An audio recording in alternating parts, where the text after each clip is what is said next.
If you ever find yourself in Damascus on the holiest night of the year, you may stumble across a small stone bridge connecting the Jewish and Muslim districts of the city, strangely neglected by passers-by, as if it were visible only to you. Approaching this bridge, you may experience a sudden feeling of intense dread, as if the very existence of this bridge is a blasphemy unto God himself. And if you happen to be feeling at all adventurous on this particular night, perhaps you would like to take a bit of a risk and attempt to cross the bridge and maybe, in the process, gain a story or two to tell. Before you set foot on the bridge, you should first remove your shoes and place them on the right-hand side of the bridge. They will not be stolen. Dare to set foot on the bridge without the removal of your shoes, and you will be plagued with 7 days of horrific visions, in which you will witness the corpses of antediluvian kings and angels alike, hung by their intestines from the parapets of the bridge and whispering incoherently. As each night passes, their whispers will increase in magnitude, until, on the 7th day, they will reveal secrets to you that no human mind can comprehend without having their sanity slip from them. As you cross, you will see a man dressed in rags. He will be leaning on the parapets of the bridge with his gaze cast out over the water. Resting on his head will be a small papier-mâché crown with the words, "King Solomon the Wise," crudely written in crayon.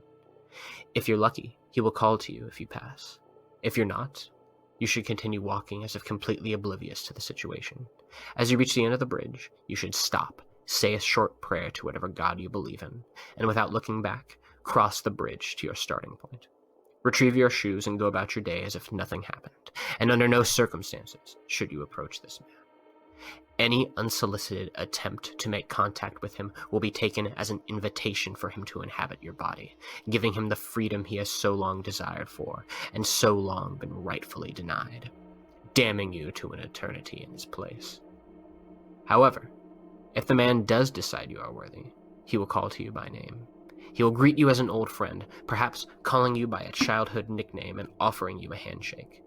Do not shake his hand. Accepting his handshake will release him from his prison, and believe me when I say, he deserves neither freedom nor pity. Now that you have been noticed by the man, you have two options. If you have overestimated your intrepidity and feel as if you lack the nerve to continue, you should leave, as it is your final chance to do so. Run from the bridge, from the city, and into the desert beyond, praying, if you wish, and ignoring the screams that will seem to follow you as you flee. Or, rejecting his handshake, you can say as follows: I have come to see that which God himself has hidden from his own creation, that which can drive an angel to cast himself from heaven, to learn of that forbidden knowledge that damned the father of humanity and all his children.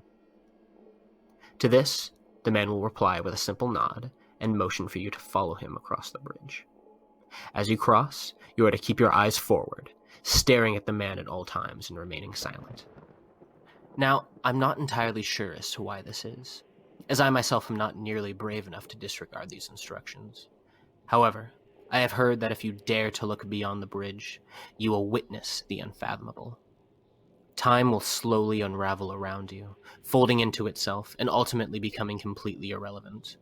You will see the genesis and eventual end of the universe, the quick blinking fires in a primordial sky as the war in heaven rages, and you will hear the earth-shattering sound of Satan's subsequent fall. You will witness the fall of Sodom and Gomorrah, the fire and brimstone raining upon their great monuments of sin, hellfire stripping flesh from bone. You will see the great whore of Babylon, astride her 7-headed beast, drunk on the blood of saints and screaming blasphemies into the sky as she devours the sun, leaving behind nothing but void in her drunken rampage. You will see things that will burn themselves into your eyes. Impossible things that would drive the ordinary man to madness. If you think you can handle that, then look to your heart's content. However, under no circumstances whatsoever are you to stop or look behind you. There are things that even God will reject as his own, and surely, at this point, you've gained the attention of something undesirable. Something that may be following in your shadow, waiting for you to turn and look. As you reach the end of the bridge, you'll find that the world around you has changed, the towering spires of Damascus replaced by great marble pillars mounted atop a checker-patterned floor. supporting a distant ceiling that will be decorated with the most gorgeous, yet horrifying artwork you have ever seen, depicting demons dancing around great plumes of smoke in blasphemous unison. The walls will be inscribed in Enochian, describing the history of the universe as witnessed through the eyes of God. You will see that your guide is no longer dressed in rags. Instead, his body will be adorned in beautiful robes of scarlet and lavender, an ivory crown atop his head. Before you will be a long passage, dimly lit by strange luminescence that will seem to hang in the air like a veil, and follow you as your guide takes you deeper into the corridor. Occasionally, you might see the flicker of a shadow, a movement out of the corner of your eye.